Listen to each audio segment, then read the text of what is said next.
जाता हूँ उस देवभूमि के ध्यान से मैं धन्य। कि जब स्वास्थ्य का विषय आता है, जब स्वास्थ्य की चर्चा होती है, तो विश्व के अंदर, भारत के अंदर कई पद्धतियां हैं। तो सभी पद्धतियों का एक ही लक्ष्य है, एक ही उद्देश्य है कि मानव जाति को स्वस्थ रखें। क्योंकि जिस समय भगवान लक्ष्मण मूर्छित हुए थे, तो सभी भगवान राम ने सुसैन वैद्य जी को याद किया है और उन्होंने भी वही जड़ी बूटियां लेकर तो इसी प्रकार से एक शिक्षा पद्धति थी अपनी आयुर्वेदिक शिक्षा पद्धति, जो कि भारतीय शिक्षा पद्धति है, सभी शिक्षा पद्धतियों की जननी। आयुर्वेदिक शिक्षा पद्धति उस सन 1970 में उत्तर प्रदेश सरकार ने सबसे पहले मान्यता दी थी। सन 1970 उससे पहले आयुर्वेदिक को भारत देश के अंदर मान्यता प्राप्त थी। उसके बाद सेंटर ने मान्यता दी थी, क्योंकि सन 1916 में एलोपैथी को मान्यता प्रमुख शिक्षा पद्धति के रूप में मिल चुकी थी। इसी प्रकार से जब होम्योपैथी शिक्षा पद्धति आई तो राजस्थान राज्य सरकार ने उसे मान्यता दी थी, उसके बाद सेंटर ने दी। इसी प्रकार से इलेक्ट्रोपैथी शिक्षा पद्धति है, जो इलेक्ट्रोपैथी पूर्ण रूप से पेड़ पौधों पर आधारित शिक्षा पद्धति है।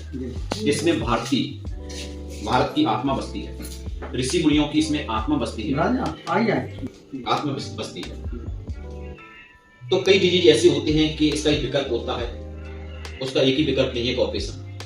काफी डिजीज है जो कि हमारे पेड़ पौधों की चिकित्सा पद्धति के द्वारा उसे स्वस्थ कर सकते हैं। तो इसमें केवल 114 प्लांट दिए गए हैं, 114 प्लांट हर्बल प्लांट दिए गए हैं। उन हर्बल प्लांट के द्वारा और इलेक्ट्रोपैथी औषधियों के द्वारा उसका ट्रीटमेंट किया जाता है। आज चिकित्सा शिविर लगा तो काफी श्रद्धालुओं ने लाभ लिया। वहाँ पत्रकार बंधु भी खड़े हुए थे, तो उन्होंने आके बताया मेरे दर्द हो रहा है, मेरे साहब इन्फेक्शन हो गया है, मेरे को खांसी हो गई है, तो उनको दवा दी। मात्र 6-7 सेकंड में उनको दर्द में आराम मिला। इसका कोई साइड इफेक्ट भी नहीं है, आराम भी मिल रहा है और ऑपरेशन से भी बचाया जा सकता है। तो भारत देश के अंदर राजस्थान कैंसर जैसी बीमारी में इसलिए किडनी के लिए क्या है, किडनी है, गाल ब्लैडर है, किसी प्रकार और बॉडी का कोई भी डिजीज होता है, बहुत अच्छा है। जब भारत देश के अंदर राजस्थान राज्य सरकार ने इसको रेगुलेट कर दिया, जी बिल्कुल, भारत देश के अंदर जब राजस्थान राज्य सरकार ने इसे रेगुलेट कर दिया, गुरुदेव कोई पद्धति हो बगैर सरकारी संरक्षण की वो पद्धति अपना डेवलपमेंट नहीं कर सकती। जब आयुर्वेदिक चिकित्सा पद्धति को उत्तर प्रदेश सरकार ने मान्यता देकर प्रथम राज्य बना था, आज इलेक्ट्रोपैथी भारत देश के अंदर राजस्थान राज्य सरकार ने देकर के प्रथम राज्य बन चुका है। क्या उत्तर प्रदेश दूसरा राज्य नहीं बन सकता है? बन सकता है। जबकि आज उस समय सरकार दूसरी हुआ करती थी, आज सरकार में आप लोग ऋषियों की सरकार है। माननीय प्रधानमंत्री जी का विजन है, माननीय मुख्यमंत्री जी का विजन है कि हर्बल चिकित्सा पद्धति को बढ़ावा देना। यदि इस पद्धति को उत्तर प्रदेश सरकार राजस्थान सरकार की तरह से रेगुलेट कर देती है तो निश्चित ही उत्तर प्रदेश स्वास्थ्य में एक उत्तम प्रदेश बन सकता है और काफी ऐसी डिजीज है जिनको ऑपरेशन से बचाया जा सकता है। तो हमारे को कोई सरकारी संरक्षण नहीं मिल रहा है, किसी प्रकार से किसी का कोई लाभ नहीं मिल रहा है। हमारा उद्देश्य व्यक्तिगत नहीं है, हमारा उद्देश्य जनमानस में इस शिक्षा पद्धति को जन जन तक पहुंचाना। और काफी ऐसी डिजीज है जिनको व्यक्तियों को जानकारी नहीं है, अज्ञानतावश वो अपना एक ही निर्णय ले लेते हैं, ऐसा ऑपरेशन करा दिया। काफी लोग आते हैं, किडनी स्टोन है साहब का ऑपरेशन, दूसरी बार कराया, तीसरी बार किडनी को दिक्कत हो गई। तो किडनी स्टोन है, जीबी स्टोन है, पाइल्स है, आर्थराइटिस है, साइड का है, इन्फर्टिलिटी वाले केस हैं, कैंसर जैसी डिजीज में ये पद्धति एक चमत्कार रूप में उभर के आ रही है। तो प्रचार प्रसार हम लोग कर रहे हैं, काफी पुरानी पद्धति हो गई है, राजस्थान ने रिकॉग्नाइज कर दिया। तो आप लोगों ने, हमारा एक ही निवेदन है, अभी डॉक्टर साहब से निवेदन किया था, मैं गुरुदेव जो कैंप का उद्घाटन करने आए थे उनके हम पुनः दर्शन करना चाहते हैं, उनसे प्रार्थना करना चाहते हैं कि इस पद्धति को उत्तर प्रदेश राज्य के अंदर राजस्थान राज्य की तरह से माननीय मुख्यमंत्री समय विषय रखा जाए। तो जब अयोध्या से इसका संकनाद होगा ना, तो निश्चित ही पूरे राष्ट्र के अंदर ही पद्धति उभर के आएगी। तो ऐसा मतलब संतों का आग्रह है, इस विषय पे मंथन करें। तो आप लोग जन कल्याण के लिए बैठे हैं, समाज के लिए बैठे हैं, तो इस पद्धति को राष्ट्र के लिए समर्पित किया जाए। एक तो सबसे बड़ी चीज है कि ये बहुत सही। यदुवीर सिंह जो होम्योपैथी डॉक्टर थे, और दिल्ली में स्वास्थ्य मंत्री रहे थे, पर दिनों इलेक्ट्रोपैथी प्रयोग करी होम्योपैथी। भारत देश के अंदर इलेक्ट्रोपैथी स्थापित डॉक्टर नरेंद्र अवस्थी है, डॉक्टर नरेंद्र अवस्थी, इन्होंने भारत देश के अंदर इलेक्ट्रोपैथी कानूनी मान्यता ला करके भारत देश के अंदर स्थापित किया। पूरा इन्होंने दिया लीगल पूरा टोटल। ये वेदमुसिला शर्मा का इंस्टीट्यूट पूरा मतलब कैसे बुला के आनी है, ये समय समय पर चिकित्सा शिविर लगते रहते हैं। ये वहाँ के मुख्य चिकित्सा अधिकारी की रिपोर्ट है। ये राजीव पांडे अभी बस्ती में एरिया में रहे थे, उन्होंने अपना रिपोर्ट लगाई है। फिर आज महिला आयोग की सत्ती उन्होंने अपनी रिपोर्ट लगाई है। संदर्भ नीचे में ये रामदास त्रिपाठी जी थे। समय समय बहुत बड़े बड़े शिक्षा शिविर हैं, सेमिनार है, जिसमें सुप्रीम कोर्ट जज हैं, हाई कोर्ट के जज हैं, केंद्रीय मंत्री सब लोग भाग लेते रहते हैं। निःशुल्क शिक्षा शिविरों की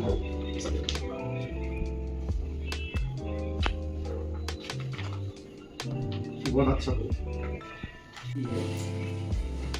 ये वास्तव में सब पेड़ पौधों से बनी हुई औषधियों से इस दवा को बनाया गया है, इसमें कोई साइड इफेक्ट नहीं है। हमको लगता कि ये संपूर्ण प्रदेश में नहीं, 1-2 प्रदेश 4 प्रदेश में नहीं, संपूर्ण भारत में क्या पूरे विश्व में इस इलेक्ट्रोपैथी को पहुंच जाना चाहिए, इसको विश्व व्यापक होना चाहिए। क्योंकि बहुत लोग इसके विषय में बताते हैं कि ये संजीवनी बूटी ऐसी है, जो लोग लेते हैं उनको लाभ तत्काल होने लगता है। और इसमें अच्छी बात है कि उनको कोई जो है साइड इफेक्ट नहीं है, कम पैसे में दवा है। जो हम अंग्रेजी दवाएं लेते हैं करोड़ों रुपया देने के बाद लाभ नहीं हो रहा, वो कुछ पैसे में इलेक्ट्रोपैथी से लाभ हो जा रहा। तो हमको लगता है इसको सबका अध्ययन करना चाहिए, सब लोगों को, इसके डॉक्टरों को बढ़ावा मिलना चाहिए, इस दवा को बढ़ावा मिलना चाहिए, जिससे हमारा रामराज की संकल्पना पुनः रामराज का स्थापना हो पाए। क्योंकि रामराज की संकल्पना जो थी, बैर न कर काउसन कोई, राम प्रताप विस्मता हुई, सब नर करें परस्पर प्रीति।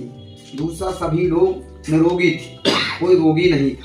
तो अगर ये जो है हमारी ये जो पैथी है, तो ये पैथी अगर हमारी चल गई तो सभी लोग निरोग हो जाएंगे और श्री रामराज की स्थापना, पुनः रामराज स्थापित हो जाएगा। इसी भावना के साथ हमको लगता है कि अपने इसको जो अपना जो है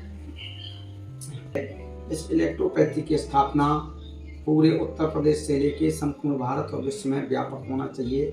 इसको महाकाश होना चाहिए, कि घटाकाश मठाकाश ना है, महाकाश हो, विश्व व्यापक हो, तो निश्चित तौर पर सभी लोग निरोग हो जाएंगे और रामराज की जो संकल्पना है हमको लग रहा वो स्थापित हो पाएगी। क्योंकि भगवान श्री राम के राज में कोई रोगी नहीं था, कोई ऋणी नहीं था।